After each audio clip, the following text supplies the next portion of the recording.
हक़ीक़ी इश्क़ जी मिठास। सूफ़ीअ जे दिलि हक़ीक़ी इश्क़ जी चाशनी जो मज़ो वठे थी ऐं उहा ई उन्हीअ जी पाक मुहबत ख़ुदा जी दरबार सां संदसि तालुक़ पैदा करे थी ऐं संदसि रूहानी कशिश खे अल्लाह जी दरबार में पहुचाए थी।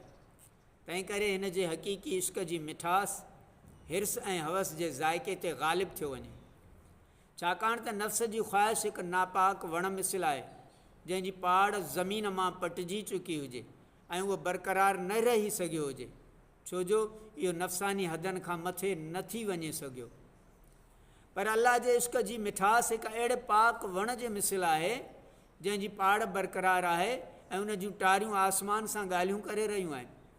इहो इन करे जो उन जूं पाड़ूं रूहानियत ते क़ाइमु आहिनि ऐं संदसि टारियूं अल्लाह साईं ताईं पहुतल आहिनि। तंहिं करे जॾहिं हू क़ुर शरीफ़ या हदीस नबवीअ जो को हुकुम ॿुधे थो त उन ते दिलो जान ऐं पूरी सोच सां उन तरफ़ ध्यानु ॾिए थो ऐं सरापा निसार थींदे हीउ शेर चवे थो, आउं तव्हां खां अहिड़े नसीम जो हुगाव हासिलु कयां थो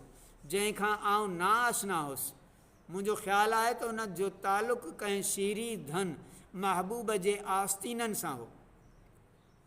पोइ कलमो उन जी रग रग में वञे थो, रची वञे थो ऐं उन जो वार वार ॿुधण लाइ कन ऐं हर ज़रो ॾिसण लाइ अखि में तब्दील थी वञे थो ऐं सरापा दीदो शन बणिजी सॼे आलम जो नज़ारो करे थो ऐं ज़बान सां ही थो चवे, तुम्हें जब गौर से देखूं सरापा चश्मे सोज़ा हूँ, तुम्हारी याद जब आई सरासर कल्ब गिरिया हूँ। ख़ुदा ताला फरमाए थो,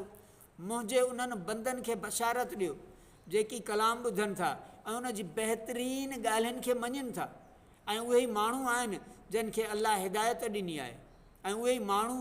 होशमंद अकुल वारा आहिनि। हिकु बुज़ुर्ग जो कौल आहे त अकुल ऐं हिकमत जा 100 हिसा आहिनि,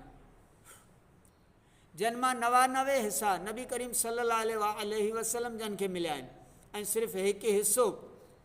सभिनी मुस्लमाननि खे अता थियल आहे। सभिनी मुस्लमाननि खे जेको हिसो मिलियो उन जा वरी 21 हिसा कया विया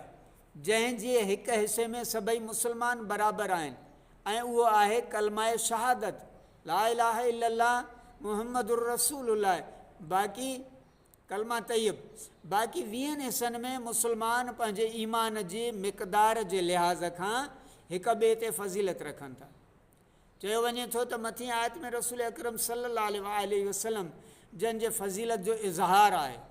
यानी बहितरीन शइ उहा आहे जेका पाण सगोरा सल्लल्लाहु अलैहि वसल्लम जन खणी आया, छाकाणि त काइनात जी तख़लीक़ खां अॻु जॾहिं पाण सरदारनि जा सरदार सल्लल्लाहु अलैहि वसल्लम जन खे मुहबत इज़त ऐं क़ुर्ब इलाही ऐं क़ुर्ब इस्तक़रार हासिलु थियो,